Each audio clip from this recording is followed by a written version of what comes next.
নতুন নতুন সব রেসিপি নিয়ে হাজির হলাম আমি আমার নতুন ইউটিউব চ্যানেলে। আসসালামু আলাইকুম, সবাইকে স্বাগত আমার এই নতুন চ্যানেল ইউটিউবে। আমি আজ থেকে শুরু করছি আমার ব্লগ যাত্রা। এখানে আমার দৈনন্দিন সব খাবার দাবার এবং মজার মজার সব রেসিপি নিয়ে আপনাদের সাথে শেয়ার করব। ভিডিওটি যদি ভালো লেগে থাকে লাইক, কমেন্ট এবং চ্যানেলটি সাবস্ক্রাইব করতে অবশ্যই ভুলবেন না। চলুন আজকের ব্লগটি শুরু করা যাক। আজকে আমি আমার বাসার মেহমান আপ্যায়নে বা স্পেশাল আয়োজনে ডিমের কোরমার যে রেসিপিটা দেখাবো তাই আপনাদের সাথে শেয়ার করব। তো আর কথা না বাড়িয়ে চলুন আমরা মূল রেসিপিতে চলে যাই। আমার ঘরের সদস্য অনুযায়ী আমি কয়েকটা ডিম এখানে নিয়ে সিদ্ধ করে ধুয়ে এভাবে আলতো করে লবণ দিয়ে মেখে কিছুটা তেল গরম করে এভাবেই ভেজে নিব। ভেজে নেওয়াটা একটু কঠিন, কারণ আমি আস্তে আস্তে করে হালকা মৃদু জালে একটু হালকা বাদামি হয়ে আসলে আমি এটা নামিয়ে নিব।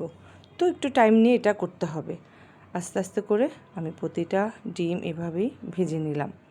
দিয়ে দিলাম তেল এবং পেঁয়াজ। রান্নার মূল রেসিপিতে আমি চলে এলাম। এখন মনে হচ্ছে যে একটু তেলটা কম, তাই আমি একটু বাড়িয়ে নিলাম। এভাবে আমি খানিকটা সময় নিয়ে পেঁয়াজগুলো লাল করে ভেজে নেব।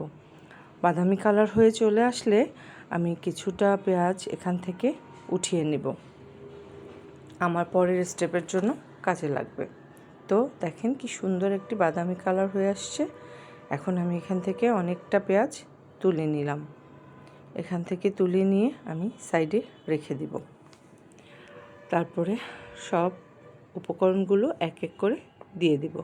এখানে দিয়ে দিলাম এলাচ, দারচিনি আর তেজপাতা। এখন দিলাম বাদাম বাটা। 2 ধরনের বাদাম বাটা আমি এখানে ব্যবহার করেছি। একটু কষিয়ে নিব যাতে এর স্মেলটা আর না আসে। তো খানিকটা লিকুইড দুধ আমি এখানে অ্যাড করে নিব।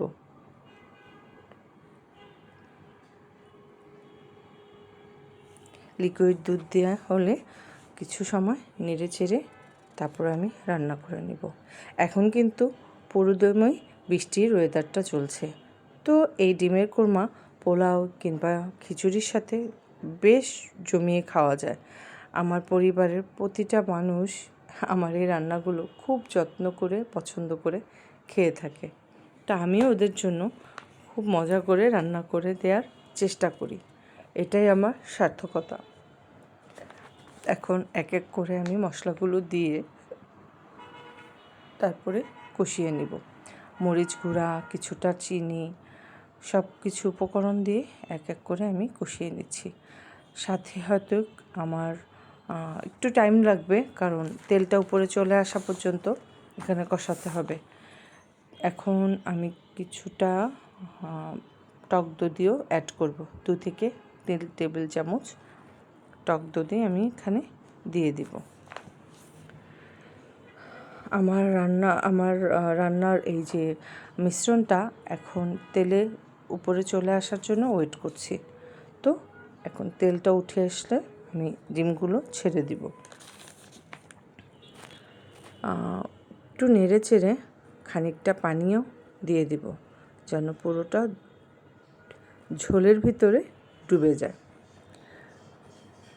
রান্নার প্রতিটা মানুষ যদি আমার এই কষ্টের করা রান্নাটা যদি সবাই পছন্দ করে, আমার কিন্তু তখন পুরোদমই সার্থকতাটা চলে আসে। এভাবে রান্না করে আপনারা বাসায় আপনার পরিবারের সাথেও শেয়ার করতে পারেন। আমার বিশ্বাস সবাই আপনার রান্নার খুবই পছন্দ করবে এবং প্রশংসাও করবে। রান্নার রেসিপি প্রায় শেষের দিকে।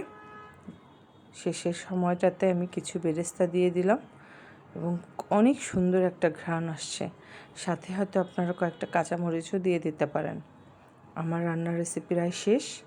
এখন আমি পোলাওয়ের সাথে একটা খেয়ে দেখব। আশা করি আপনাদেরও অনেক ভালো লেগেছে। আমার চ্যানেলের সাথে থেকে আমাকে ভালোবাসা দিবেন। ভালো থাকবেন।